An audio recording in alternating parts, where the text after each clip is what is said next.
Welfare party Perinthalmanna മണ്ഡലം കമ്മിറ്റിയുടെ നേതൃത്വത്തിൽ മണ്ഡലത്തിലെ തദ്ദേശ തെരഞ്ഞെടുപ്പിൽ മത്സരിച്ചവർക്കുള്ള സ്വീകരണവും പ്രവർത്തക കൺവെൻഷനും സംഘടിപ്പിച്ചു. ജില്ലാ സെക്രട്ടറി ജംഷീദ് അബൂബക്കർ ഉദ്ഘാടനം ചെയ്തു.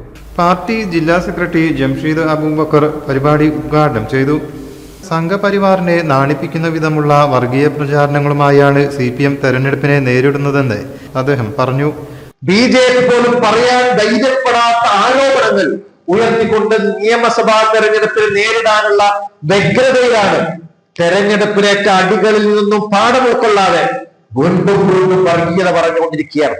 ഇന്നലെ രാത്രി AK ബാലന്റെ പ്രസ്താവനയെ ന്യായീകരിച്ച് ചാനൽ ചർച്ചയിൽ CPM-ന്റെ ഇടത് സഹയാത്രികരായി ഇരുന്നിരുന്ന റജി ലൂക്കോസ് ഇന്ന് നേരം രാവ് പുലർന്നപ്പോ BJP-യുടെ മാരാർജി ഭവനിൽ പോയി രാജീവ് ചന്ദ്രശേഖരന്റെ അടുത്തുനിന്ന് താമര ചിഹ്നത്തിന്റെ ടിക്കറ്റ് വാങ്ങിയതിന്റെ കഥ CPM മനസ്സിലാക്കണമെന്നാണ് പറഞ്ഞത്.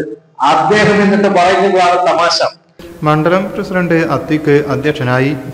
Melattur panchayat ward member Jaseem Sabah, Elamkulam panchayat member T Asain, KP Yusuf, Moideenkutty Thazhekode എന്നിവർ സംസാരിച്ചു. മുനിസിപ്പൽ അധ്യക്ഷൻ ഡോക്ടർ മുഹമ്മദ് നബീൽ സ്വാഗതവും മണ്ഡലം സെക്രട്ടറി നൌഷാദ് അലി ഏലംകുളം സമാപനവും നിർവഹിച്ചു.